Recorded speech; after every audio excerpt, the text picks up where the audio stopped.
nós temos uma imagem, que é um tipo de linguagem, é uma linguagem não verbal, mas diz muita coisa, né? Parece, né, que são pessoas que estão também num campo de concentração ou não, e estão pedindo ajuda, né? E aí, os direitos humanos são normas que reconhecem e protegem a dignidade de todos os seres humanos. Ora, quando a gente fala de direitos humanos, é o direito de qualquer pessoa, seja ela criança, adolescente, jovens, idosos, homens ou mulheres, tá? Então, todos temos direito aos direitos humanos, né? E os direitos humanos, como o Flávio já colocou, a Declaração Universal dos Direitos Humanos, ela é do dia 10 de 12 de 1948. Essa declaração surgiu por quê? Pela necessidade de minimizar, não digo nem acabar, mas de minimizar a desigualdade, a violência, porque ela surgiu, né? Ele surgiu a declaração logo depois da Segunda Grande Guerra Mundial, que teve seu fim em 1945. E, baseado nisso, muita morte, tortura, né, barbáries, então, se pensou, através da ONU, né, na criação da Declaração Universal dos Direitos Humanos. Sendo assim, pode passar, por favor, tá? Aqui eu já li ainda agora, né, os direitos humanos são normas que reconhecem e protegem a dignidade de todos os seres humanos. Isso é o que está escrito. Mas será que é assim? Será que esta é a prática? Né? Pode passar, por favor. Tá? A Declaração dos Direitos Humanos, ela tem 30 artigos.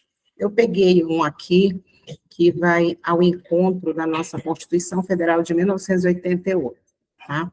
Então, veja bem, ela né, a declaração ela é de 48 e a nossa Constituição, a última, ela é de 1988. Então, reparem como a Constituição Federal Brasileira, ela pregou no seu artigo 5º a mesma coisa que diz aqui na Declaração Universal, que diz assim, o artigo 7º, todos são iguais perante a lei e têm direito, sem qualquer distinção, à igual proteção da lei.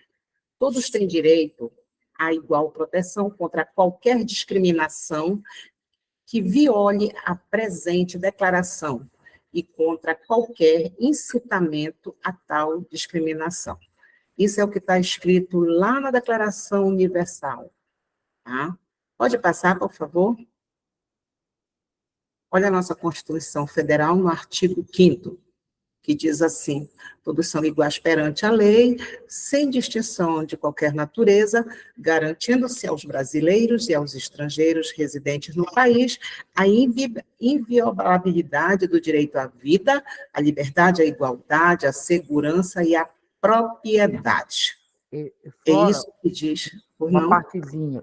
Quando a gente fala, e eu acho que é interessante, quando a gente fala direito à vida, ela dá um sentido muito grande, universal, né? Direito à vida, né? Então dá direito o que é a vida, né? Saúde, terra, água limpa, comida saudável, né? Então, o direito à vida é um negócio assim, fantástico essa palavra, né? E a gente vai avaliar mais na frente, então, se está garantida essa vida de forma completa para nós.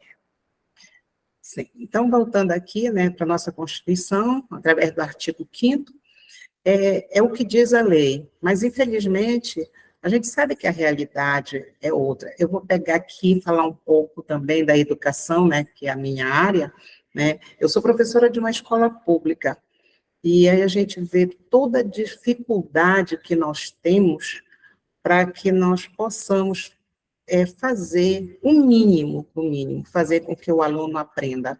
Ontem eu estava participando de um evento na escola, onde nós tínhamos um auditório quente, muito quente, e os alunos foram até parabenizados por ficarem lá escutando, né, as nossas discussões, que na realidade não foi uma aula, já foi um comentário, né, incentivando-os para o Enem. Então, a gente sabe que os direitos deveriam ser iguais, mas no fundo, não são, porque se fossem, nós todos os alunos estudariam numa escola pública de qualidade, e a maioria dos alunos que os pais têm condições não estudam nas escolas públicas, e aí não precisa nem dizer o porquê, né? Direito à vida, o Flávio já comentou, a liberdade, mas que liberdade é essa que nós temos direito, né? Nós podemos ter o direito de ir e vir, mas hoje em dia, com tanta violência, eu acho que a gente já não tem muita liberdade. Hoje em dia as casas são cheias de grades, né, e a gente não sabe se a gente sai e volta com segurança. A gente vive hoje com medo, né? Quando a gente menos espera, é dentro da casa, às vezes é invadida, se as pessoas estão num shopping, se estão num cinema, se estão num barzinho, seja lá, até mesmo dentro da escola, às vezes tem invasão, né? Então, a gente já tem até medo, né? Quando fala aqui também a segurança, deveríamos ter mais segurança, né? Mas a gente sabe também que não é fácil, né? A gente ter o número do efetivo da polícia, eu vejo que é muito pequeno em relação à população. Eu, pelo menos, né, moro num local onde a polícia passa toda hora, passa carros, polícia, mas é um pouco perigoso. E olha que eu moro num local que tem uma universidade na frente da minha casa, mas mesmo assim é perigoso, né? Com relação à propriedade, todos nós deveríamos ter direito a ter a nossa casa própria, nossa terra, né? Para quem é agricultor, para quem é quilombola, para quem é indígena. Mas é isso que acontece? Se todo mundo tivesse direito, né, nós não teríamos tantas pessoas morando de aluguel e, principalmente, algumas famílias morando na rua. Então, como eu falei ainda agora, né, aqui no artigo 5º, nós temos os direitos, mas esses direitos não estão sendo garantidos a toda a população, seja ela brasileiros ou estrangeiros que residem aqui no Brasil. Por exemplo, eu trabalho também com os waraus. Para quem não sabe, os waraus são os venezuelanos indígenas que estão aí pelas ruas, né?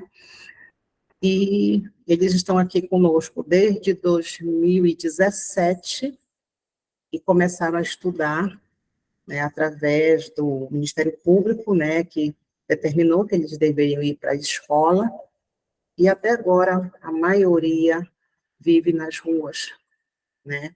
Então, não é fácil também, né, ser estrangeiro no Brasil, tá? Falta política pública, né? Falta muita coisa ainda, tá? Pode passar, por favor? Como eu vou falar um pouco, né, das comunidades quilombolas, em especial a comunidade do Abacatal, coloquei aqui esse mapa para que vocês possam visualizar. Eu acho que está dando para enxergar. Nós temos aí a PR, né, 316, deixa eu ver aqui, e o Quilombo do Abacatal, ele fica no município de Ananindeua, bem na fronteira com Marituba.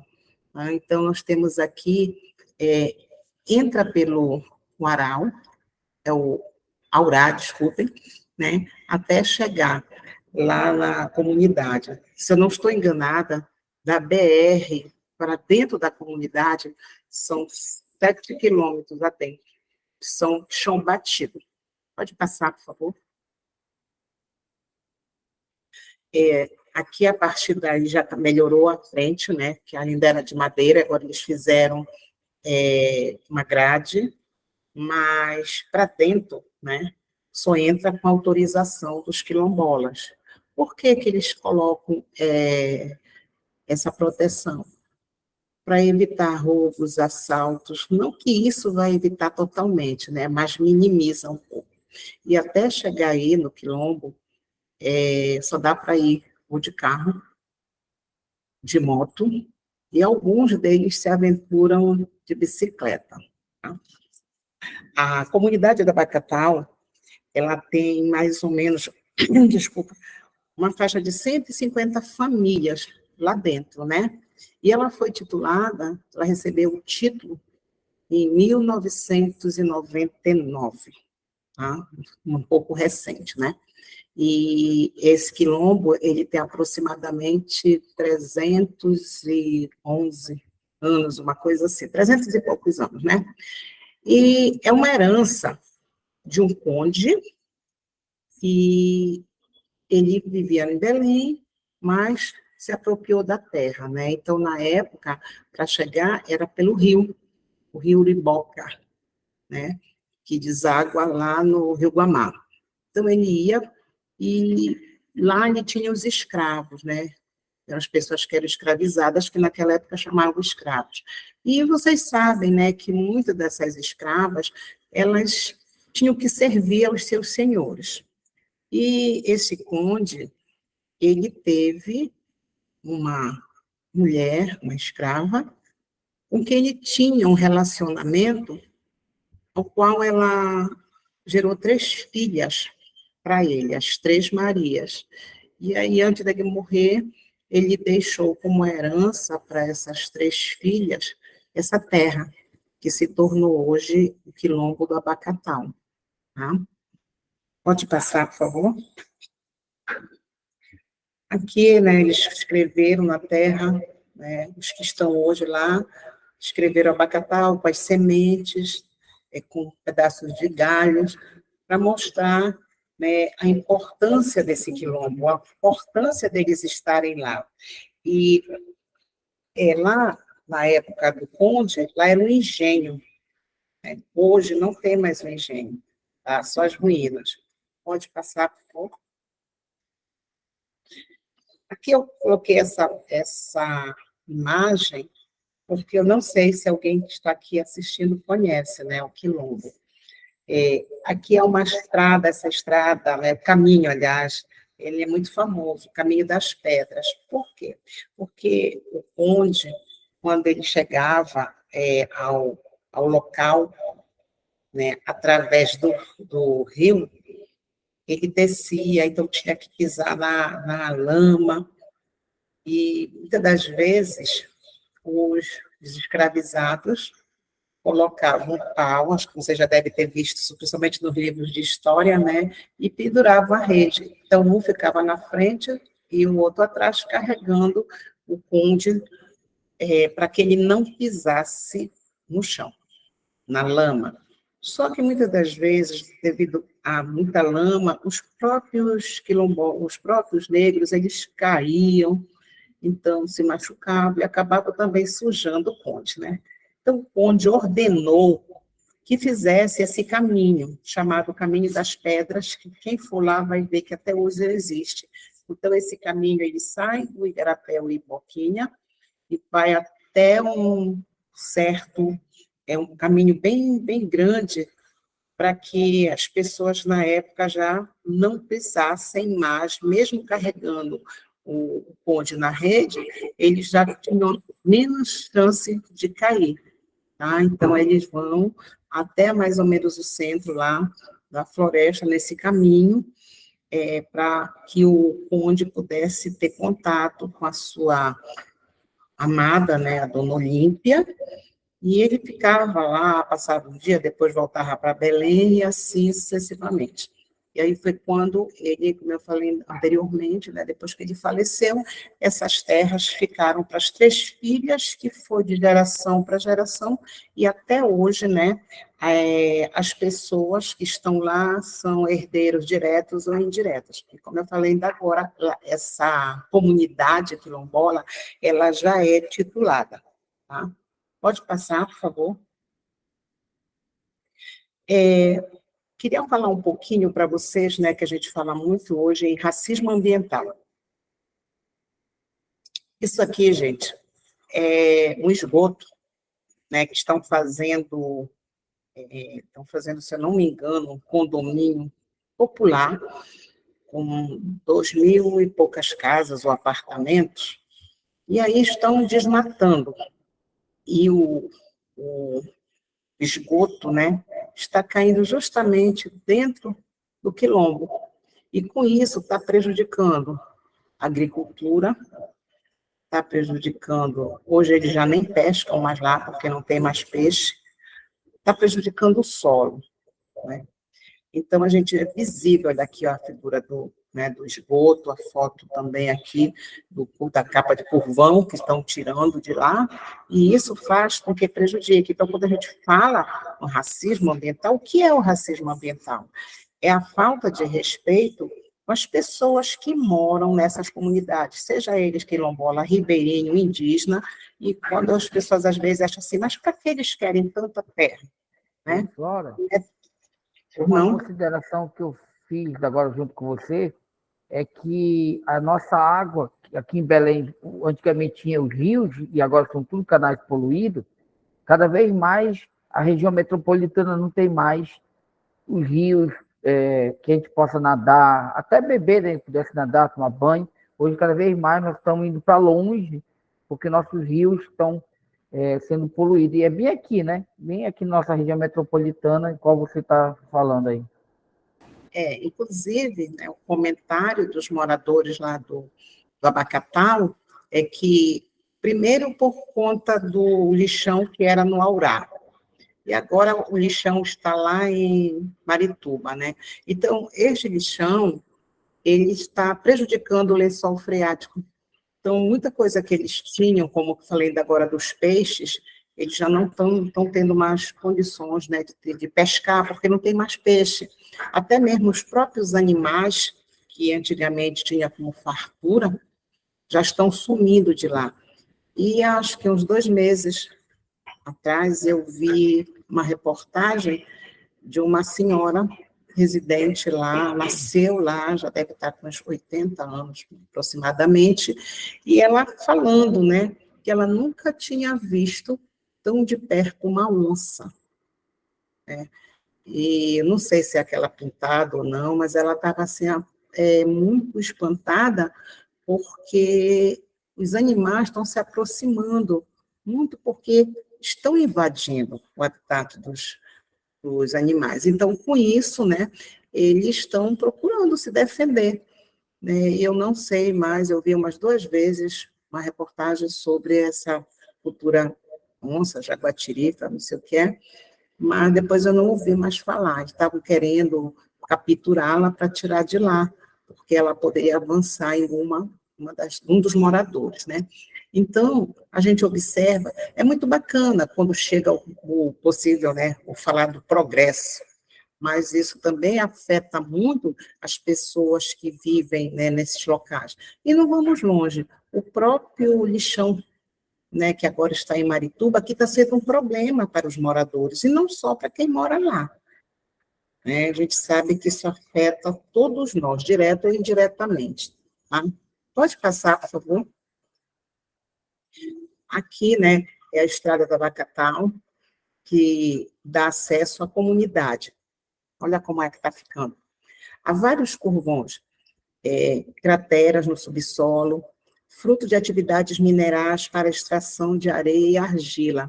Então, como lá tinha ou tem, né, ainda um solo fértil, eles vão, tiram areia, tiram o curvão, né, sem se preocupar com o meio ambiente, sem se preocupar com as consequências, né? E é isso que a gente chama, né, do racismo ambiental.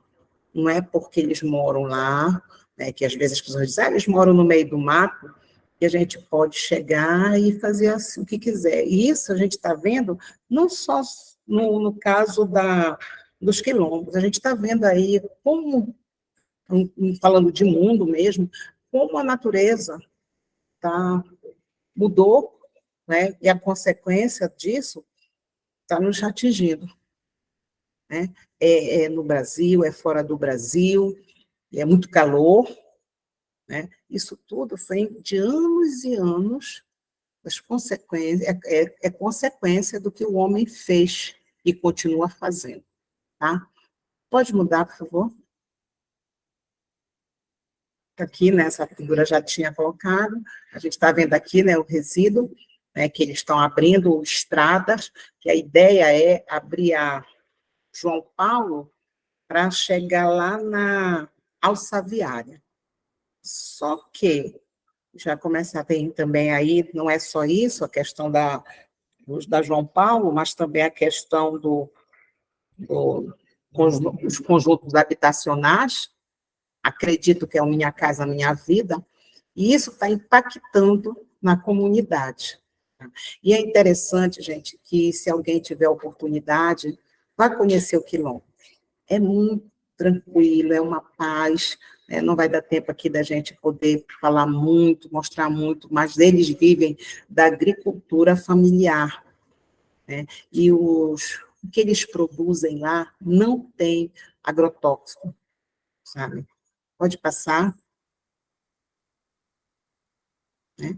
Isso aqui é uma estação, se eu não me engano, é da Equatorial, tá? Ela já tem bem antiga lá, e aqui do lado direito, né, olha o esgoto aí que estão fazendo, E né, isso Flora, precisa ir para algum essa lugar. foto ela é muito gritante, né? Ela é muito forte, né? Impactante, né? Aqui em Belém, você vai ver lá em Outeiro, as tubulações caem na praia, né? E nós estamos perdendo talvez esse último rio aqui na região metropolitana. Você quase não tem mais nenhum rio que não seja poluído, que esteja se acabando, né? Então, olha essa foto, para quem está nos assistindo, ouvindo, essa memória aí, essa memória fotográfica, não é boa, é muito triste, né? Pode passar, por favor. Aí falei ainda agora, né, eles vivem da agricultura familiar, aqui do lado esquerdo nós temos a plantação de algumas coisas que ele tem lá, de verduras, pimenta, como eu falei há pouco, tudo que eles comem é produzido lá. E, além disso, eles também vendem nas feiras, principalmente no comércio lá de Ananindeua, Marituba, e quando tem aquelas feiras, né, que são feiras que geralmente são proporcionadas pelo governo, eles vão, participam de feira, eles levam a farinha que é feita lá, né, mas para que eles façam a farinha tem que ter a mandioca, né, isso, então agora está bem muito difícil, porque, como eu falei anteriormente, até para eles plantarem, está difícil por conta do solo que está sendo contaminado, e eles estão perdendo muito a questão da agricultura quando passam uma estrada, ou está sendo abrindo uma estrada, e não estão muito preocupados, os empreendedores não estão preocupados com a questão quilombola. Só não desviando um pouquinho, eu tive a oportunidade também de ir no Quilombo África e Laranjituba, que é no quilômetro 68 da Alçaviária, e fui um dos quilombolas, né? Quando eu cheguei no meio, quando fomos encostando o carro no início da Alçaviária, ele disse: professora, pare o carro aqui, e nós descemos para ver. E bem onde passa a ponte, tinha um cemitério quilombola. Ainda tem algumas ruínas, então construíram a ponte, não se preocuparam nem um pouco em preservar. Eu não sou da área da engenharia nem da arquitetura, mas eu entendo que poderiam ter feito um pouco mais afastado, ou poderiam ter perguntado, né, se tinha como fazer ao lado. Não, passou por no meio do cemitério, e até hoje eles ficam muito ressentidos porque são restos mortais dos seus familiares, que foi destruído por conta do chamado progresso, sem um pingo de respeito, né, com essas comunidades. E aí a gente volta lá para a questão dos direitos humanos, como eu falei ainda agora. Que direito é esse? Né? Então, como eu falei, né, eles também têm a plantação tanto de frutas, né, do açaí, do abacaxi, cupuaçu, todas as frutas. Então, o que eles têm? além deles venderem, geralmente eles fazem suco, fazem o chopp, né, para vender nas feiras, eles fazem o licor e algumas frutas que têm os caroços, como o açaí, podem ser reaproveitados até como adubo ou até mesmo para fazer o artesanato, porque além da agricultura familiar, uma fonte de renda para eles também é através do artesanato, tá? Dos licores, do artesanato, venda, mudas de plantas. Então, isso é Flora, uma renda para eles, por não? o que tu está falando é muito importante registrar mais ainda, que é o seguinte, não é um local que não tem produtividade, é um lugar que não tenha produção, né? Como, é lá e fico lá sem fazer nada. Na verdade, eles têm um mundo funcionando lá dentro, né? Em atividade, apesar de ser um lugar calmo, como você fez referência, mas tem um mundo de produção, tem um mundo de comunidade que produz para fora, não só para internamente, mas também para fora, né? Para vender e sem tóxico, né? Ainda tem isso. E essa questão, né, que eles plantam para comer e para vender. E aí é uma forma também, né, deles se sustentarem, tá? Pode passar, por favor. O detalhe, né? Eles têm, nessa questão Dá da para venda de mudas, eles têm uma cultura até quase que milenar, né, de plantação, técnicas de agricultura muito avançadas. Por isso que um dos meios, né, da subsistência deles, eles não é plantar, a venda de mudas não é à toa, é porque eles já trabalham com isso, eles têm domínio de técnicas agrícolas que são muito antecedentes da própria urbanização do estado do Pará. Sim, exatamente.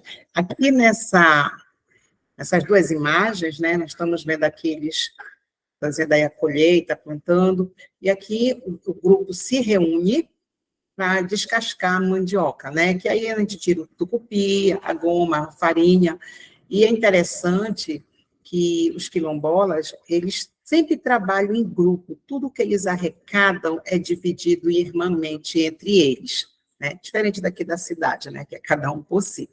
Então, eles trabalham junto, eles plantam junto, colhem junto, tá?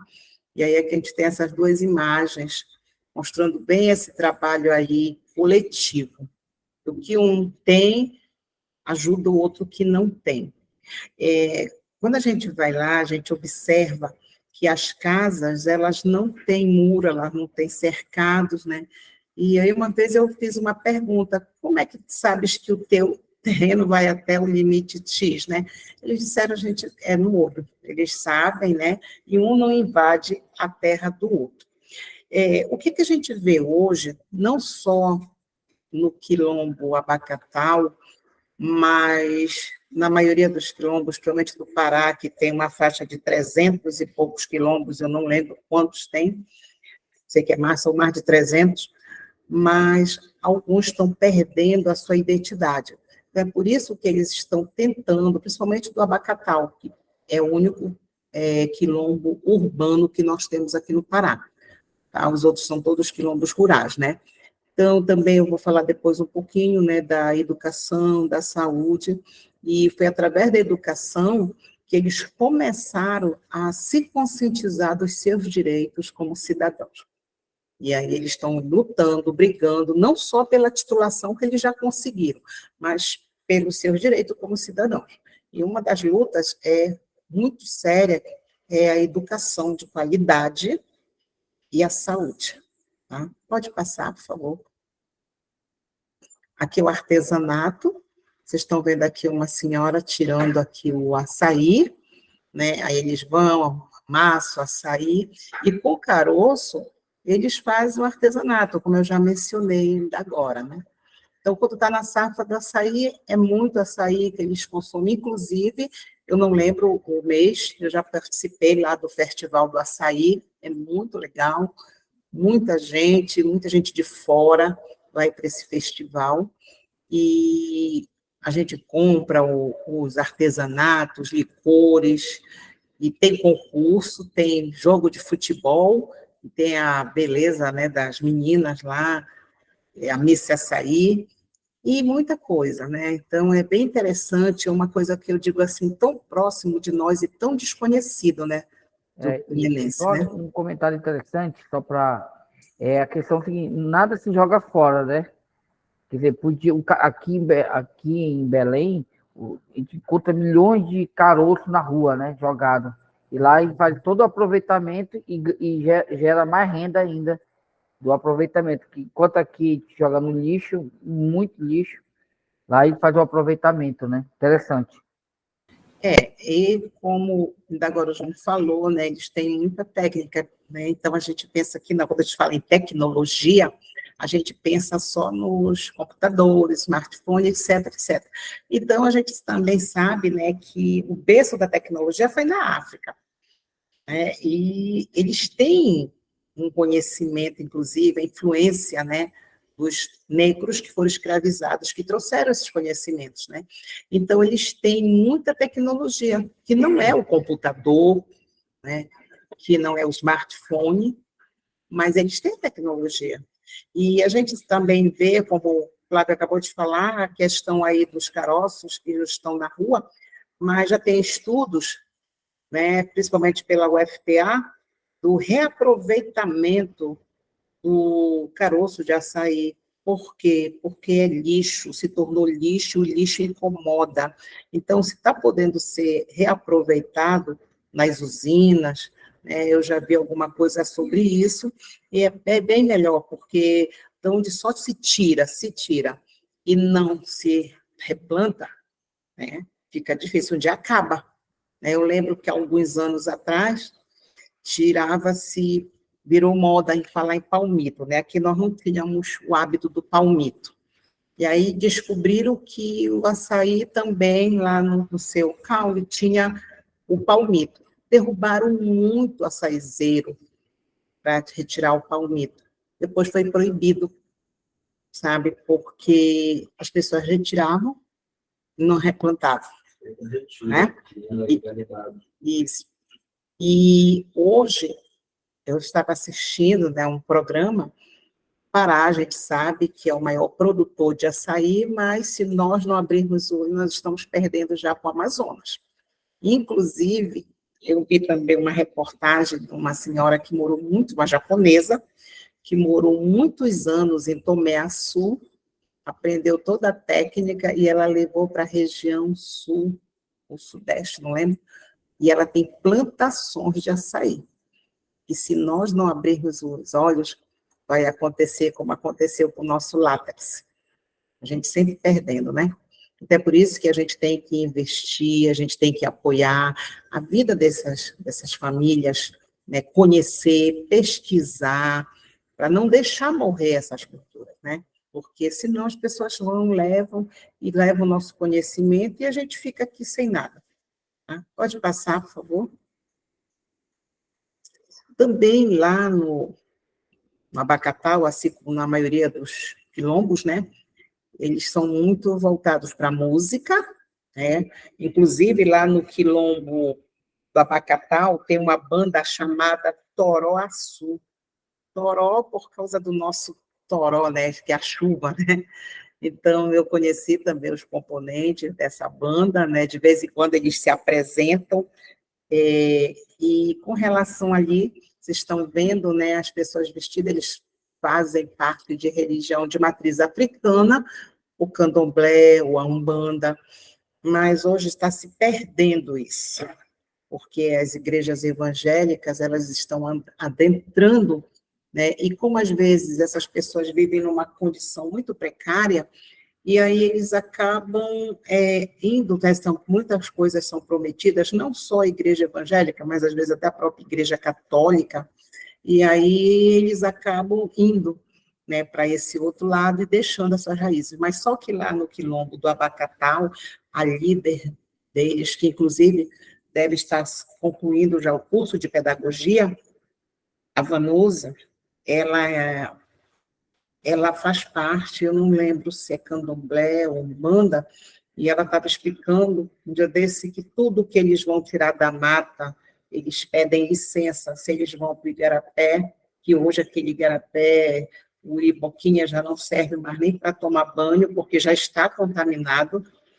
Então, eles pedem licença, o hábito que nós aqui da cidade não temos, né? Se eles vão tirar uma plantinha lá para fazer um remédio caseiro, que eles trabalham muito com ervas, eles também pedem licença. Então, para quem não está acostumado, a gente fica estranhando, né, eles pedirem licença. Então, essa questão aí, quando eles trocam de religião, essas coisas, né, que eles fazem, passa a ser taxada como coisa do demônio.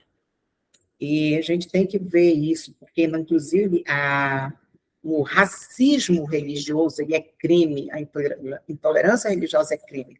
E se nós vivemos num país que é laico, como é que pode a minha religião discriminar as outras? Eu discriminar o outro pela religião que ele propaga. Então, é uma coisa que também nós temos que rever. E hoje, como eu falei logo no início, eles estão dentro da universidade, né, principalmente da UFPA, porque a UFPA, se eu não me engano, desde 2012, vem oferecendo cotas para indígenas e quilombolas, que não é, veja bem, não é a questão das cotas raciais exclusiva para negros, né?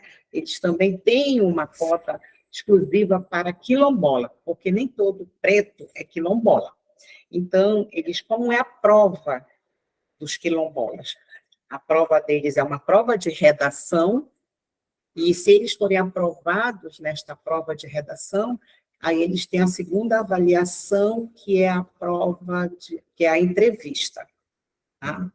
Infelizmente, muitos desses quilombolas, eles não ficam dentro das universidades, principalmente, como eu falei, a UFPA, né?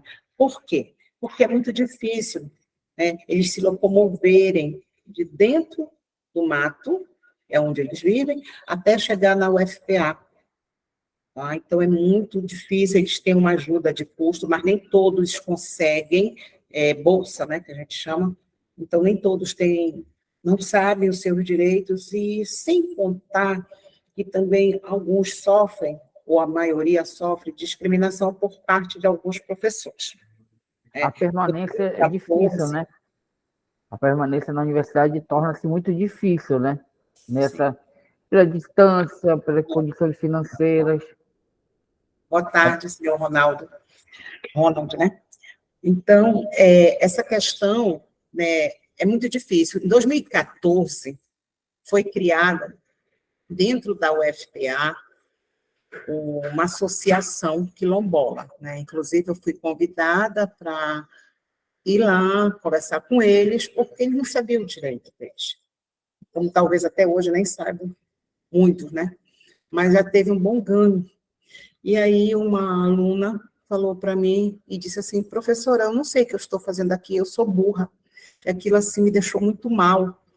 Eu disse: se você fosse burra, você não estaria aqui. Então, hoje, né, já tem muitos, inclusive ela se formou, estão formados, e alguns voltam, que a ideia era essa, voltarem para o quilombo para ajudar o seu povo.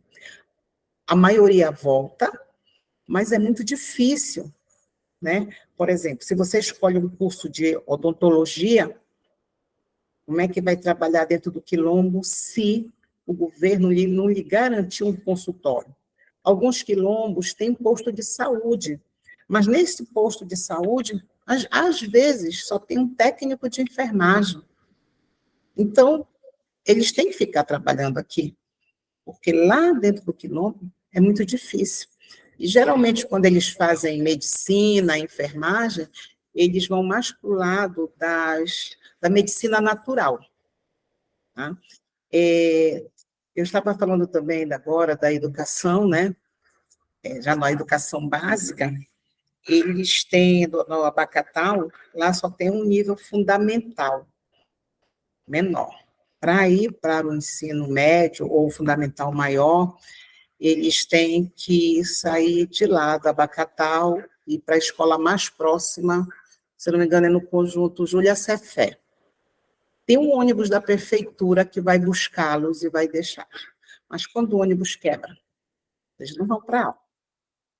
E sem contar, o acesso é muito difícil, e quando está um tempo chuvoso, não tem como o ônibus chegar lá.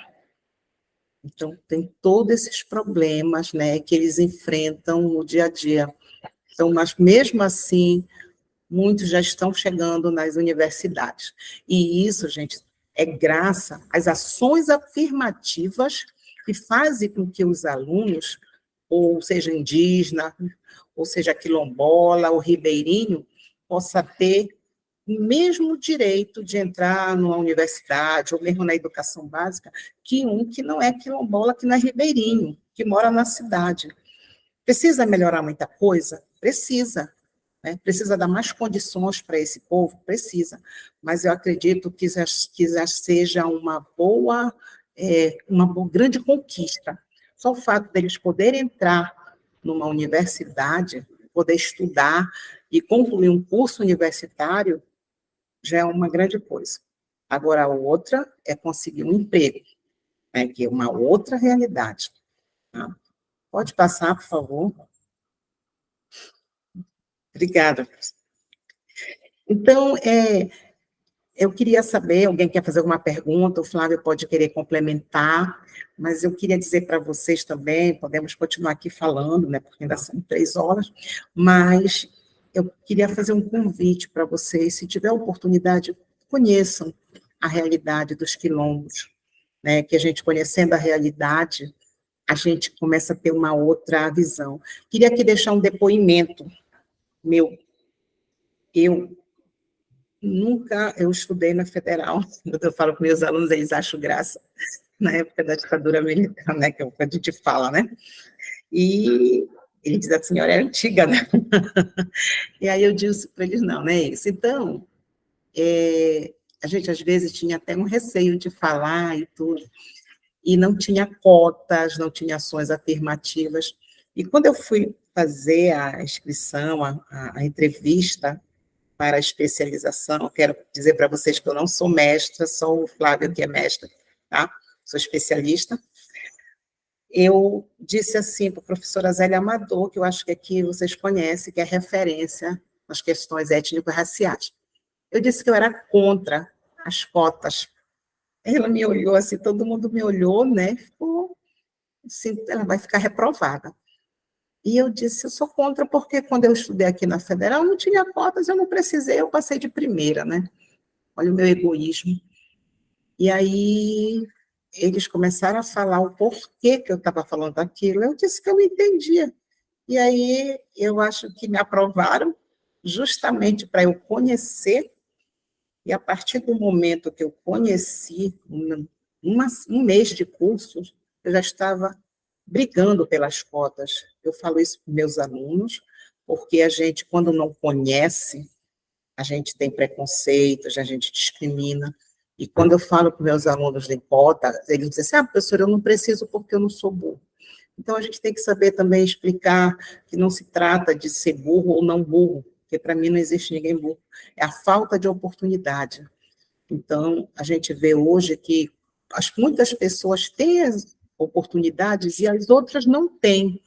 Quantos alunos meus, que ontem eu estava lá no Pedroso com eles e vi quantos passaram de primeira na Federal, né? Só do meu curso tinham 3, e mais 2 lá, psicologia e outros cursos, né?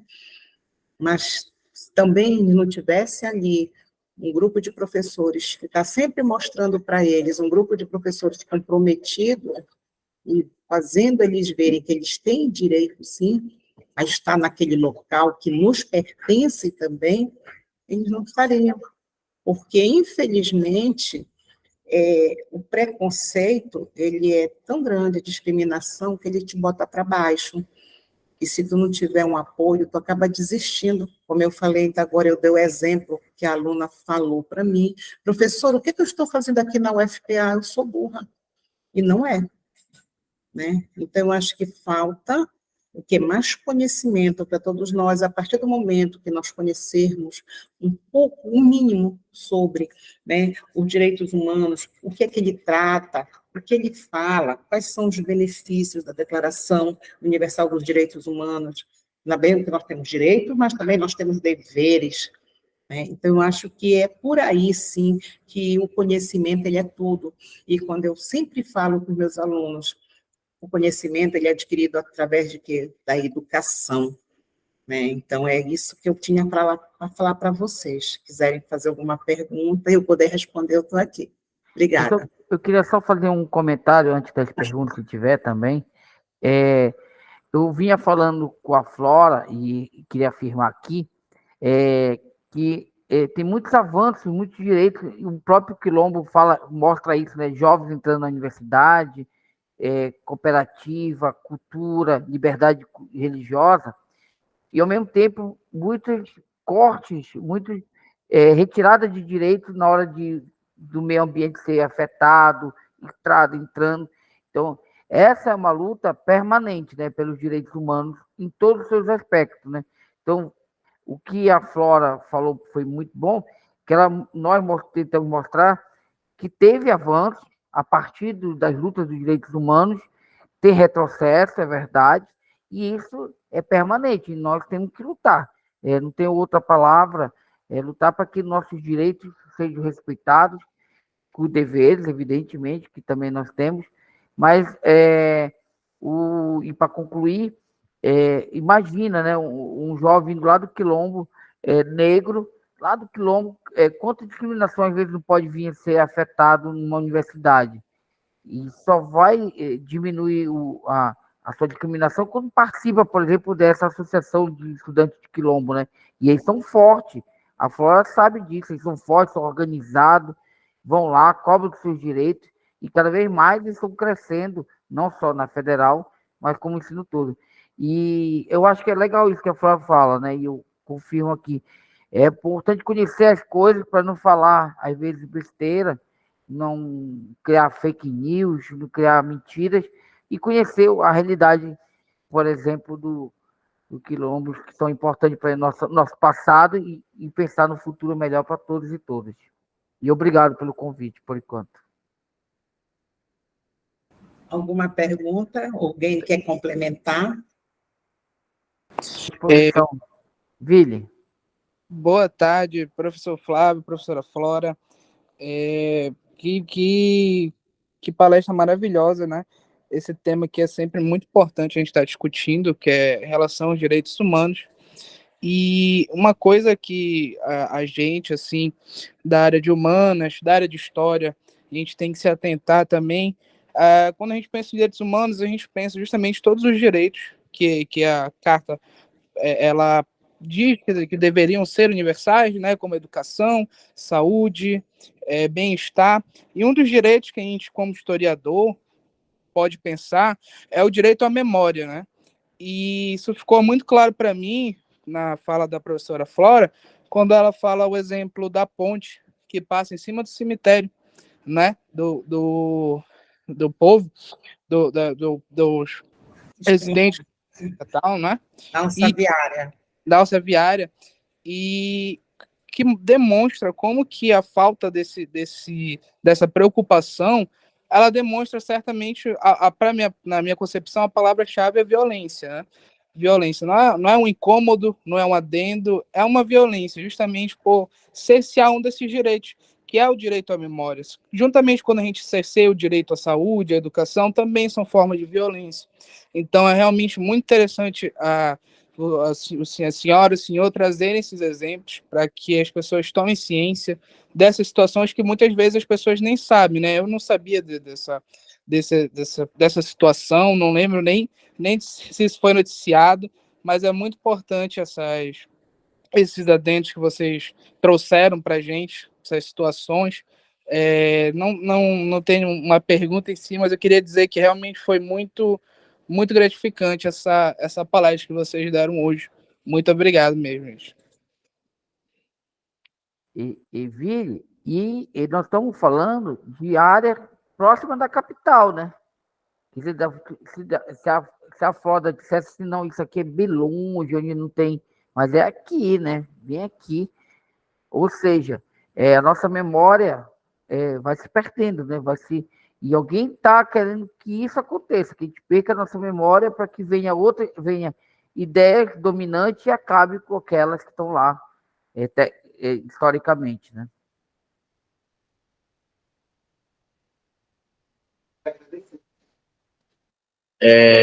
Alguém tem mais alguma pergunta? Alguém gostaria de fazer alguma pergunta para alguma contribuição?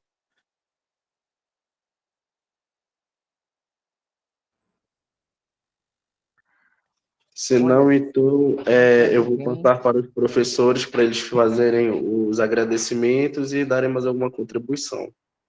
E fica a nossa parceria para o futuro, né, Flora, com vocês aqui, de trazer estudante aqui, de continuar esse debate tão famoso aqui.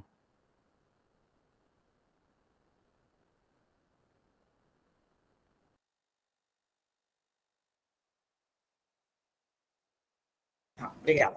Como nós já temos alguns minutos, eu gostaria também de falar, né, porque só confirmar, ratificar o que eu falei com relação ao conhecimento. Se a gente conhecer o que é os direitos humanos, né, o que é quilombo, o que são as leis, o que são ações afirmativas, a gente já vai ver de uma outra maneira. Por exemplo, eu mesma tinha a visão do senso comum, que dizia assim, que os direitos humanos só defendem bandido. É isso que a gente ouve falar. Mas, a partir do momento que a gente passa a estudar e a conhecê-lo, como eu ainda estou estudando o ECA também, que a gente precisa estudar, para conhecer, a gente vê que não é isso, gente, sabe?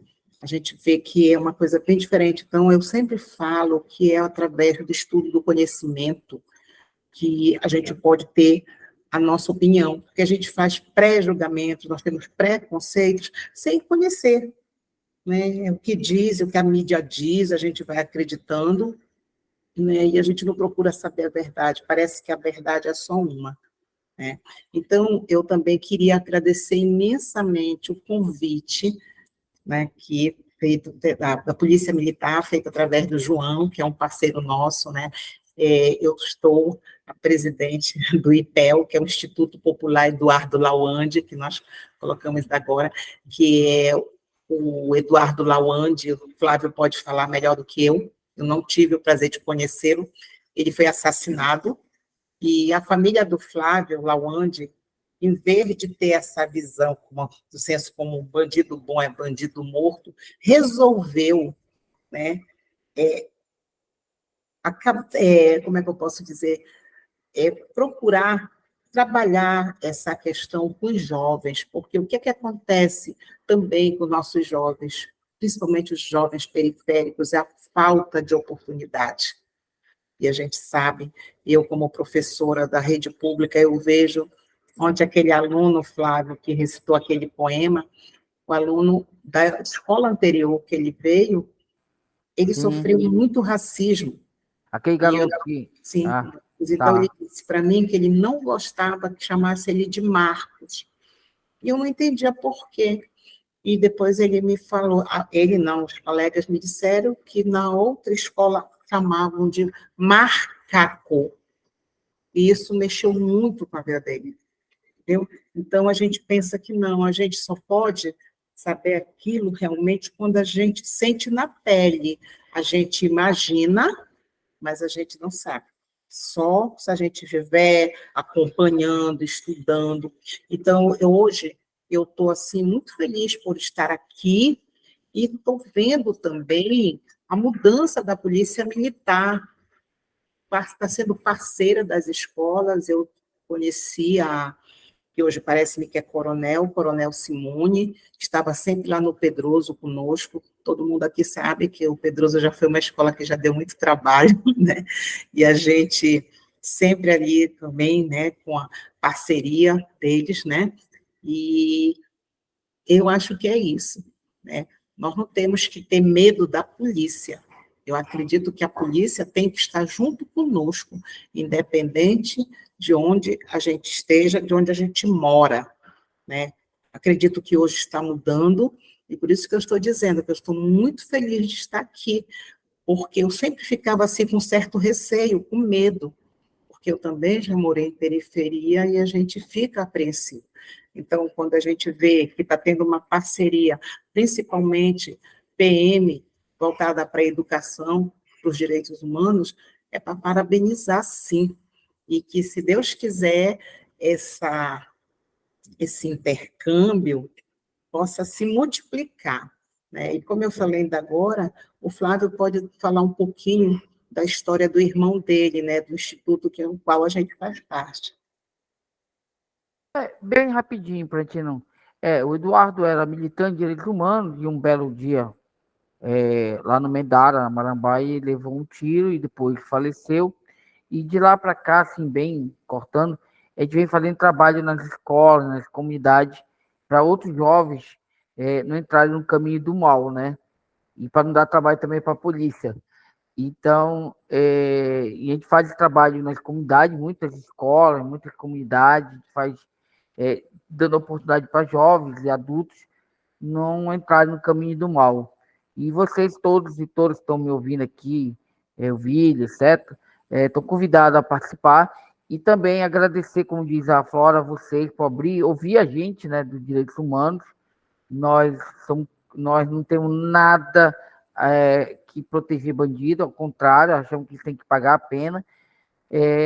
Que nós não queremos é que as pessoas entrem no mundo, desse mundo errado, do mal, e que a polícia entenda que a sociedade é do bem, no geral é do bem, e a gente tem que trabalhar junto. E, João, e Leonardo, Vini, nós estamos à disposição de trazer jovens aqui, de vocês, aonde a gente também atua, o Pedroso e outras escolas. E muito obrigado e uma boa tarde a todos e a todas. E, Flora, você foi demais também. Então é isso, gente. É Se isso. quiser Um uma abraço para pergunta, você. né? Se não tiver, estamos na área depois. Eu acho que não tem mais nenhuma pergunta, senão eu não vi nada escrito aqui. Deixa eu ver se escrevi alguma coisa. Tá? O Ronaldo Charlotte, né? Colocou aqui, Centro de Memória. Queria agradecer ao coronel, ao comandante, eu não sei quem é o responsável mesmo, né? Mas tem alguém com certeza aqui, né, que é o responsável, e agradecer também, né, ao voluntário civil Gama, que é o João para nós, né, que é o nosso colega, faz parte também do IPEL, e por essa oportunidade, porque eu acredito que cada vez que a gente pode falar, discutir sobre isso, mostrar um pouco, fica a planta daquela sementinha e a gente passa a ver com os outros olhos, como eu dei o meu exemplo aqui, né? 2 exemplos que eu dei, um foi sobre as fotos, e o outro foi que eu sempre dizia que os direitos humanos só defendem bandido. Então, a gente precisa conhecer para depois a gente ter a nossa opinião. Então, é isso, gente. É isso, Quero pessoal. deixar uma boa tarde para todos nós Boa tarde. e a gente possa voltar aqui em outra oportunidade.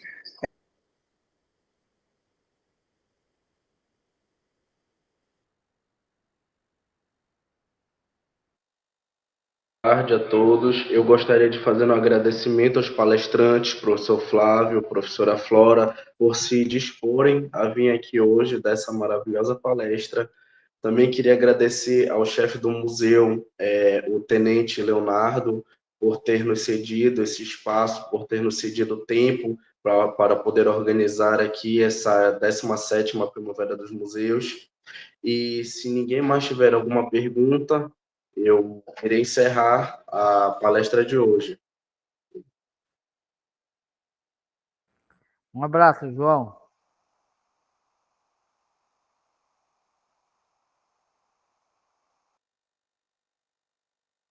Tá ok, então estarei encerrando essa gravação. Boa tarde, obrigado a todos por participarem.